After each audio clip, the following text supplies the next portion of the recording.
অকণিহঁত আজি আমি তোমালোকৰ ষষ্ঠ শ্ৰেণীৰ ইংৰাজী পাঠৰ হলিডে ইন দিল্লী পাঠটো অসমীয়াত বিদ্যালয় কৰিবলৈ ওলাইছোঁ।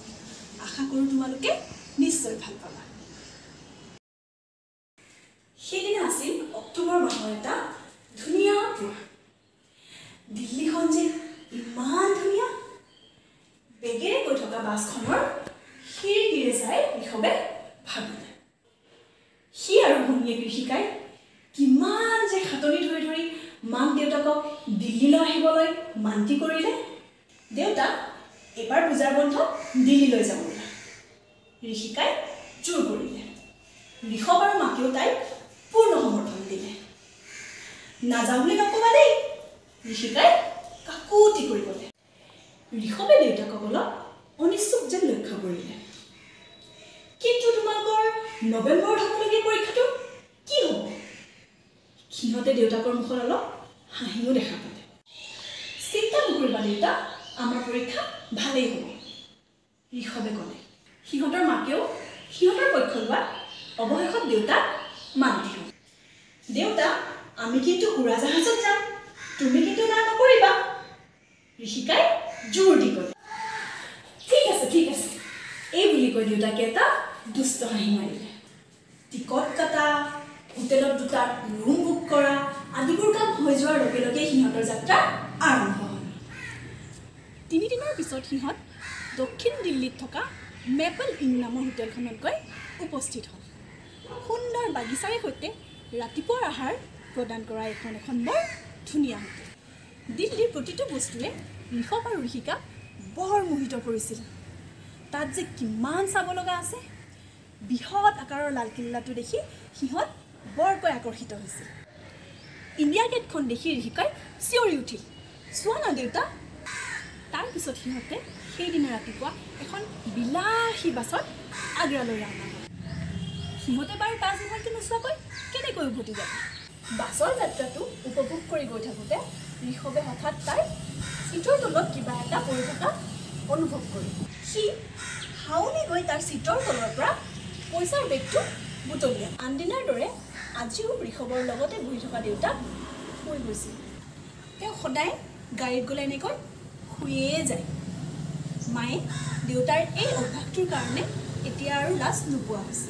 ঋষভে দেউতাকক জগাই পইচাৰ বেগটো দেউতাকক দেখুৱাই ক'লে, দেউতা এই পইচাৰ বেগটো মোৰ চিটৰ তলতে পৰি আছিল। হয় নেকি?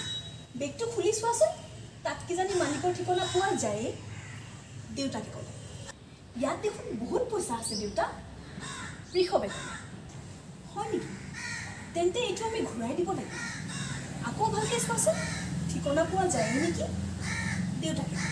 চোৱাচোন দেউতা, বেগটোত কাগজৰ টুকুৰা এটাত ভালেকেইটা নম্বৰ পোৱা গৈছে। তাৰে এটাত মোৰ নম্বৰ বুলিও লিখা আছে, ঋষভে ক'লে। আমি তেওঁক ফোনটো কৰি চাওঁ নেকি, ঋষভে ক'লে। দেউতাকেও তাক ফোনটো কৰি চাবলৈ সমৰ্থন জনালে। ঋষভে দেউতাকৰ পৰা ফোনটো লৈ ফোন নম্বৰটো লগাই চালে। আনটো ফালৰ পৰা মাত দিলে, হেল্ল', মই আগ্ৰাৰ পৰা ৰাজীৱ শৰ্মাই কৈছোঁ। আপুনি কোনে কৈছে জানিব পাৰোঁনে? হেল্ল', মই গুৱাহাটীৰ পৰা ঋষভ বৰুৱাই কৈছোঁ। মই মোৰ মা, ভণ্টি আৰু দেউতাৰ লগত দিল্লীৰ পৰা আগ্ৰালৈ এখন বাছত গৈ আছোঁ। চিটৰ তলত মই এটা পইচাৰ বেগ পাইছোঁ। বেগটো বাৰু আপোনাৰ নেকি, ঋষভে বুলি সুধিলে। হয় হয়, সেইটো মোৰেই বেগ। মই বৰ চিন্তাত পৰিছিলোঁ।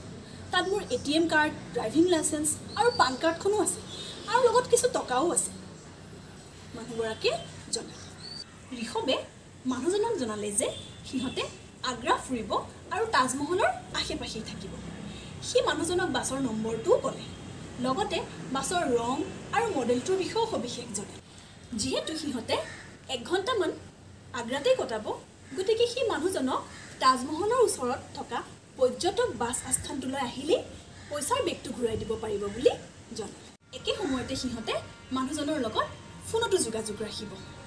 ৰাজীৱ শৰ্মাই ফোনটো কাণতে লগাই বাছ আস্থানত ৰৈ সিহঁতলৈ অপেক্ষা কৰি আছিল। বাছখন দেখি তেওঁ আগুৱাই গ'ল। তেওঁ নিজকে এই চহৰৰ এজন যুৱ ব্যৱসায়ী বুলি পৰিচয় দিলে। বেগটো পাই তেওঁ যথেষ্ট সুখী হ'ল। তোমাক যে কিদৰে ধন্যবাদ জনাওঁ, এই বুলি তেওঁ বেগটোৰ পৰা 1000 টকা এটা ওলাই ঋষভলৈ আগুৱাই দিলে। ঋষভে তেওঁৰ পৰা পইচাখিনি লোৱাত অমান্তি হ'ল আৰু লগতে জনালে যে তেওঁৰ বেগটো উভতাই পোৱাত সিও সুখী হৈছে। শ্ৰীযুত শৰ্মাই তেওঁক পুনৰবাৰ ধন্যবাদ জনাই তেওঁলোকৰ লগত আগলৈ যোগাযোগ ৰাখিব বুলি কথা দিলে।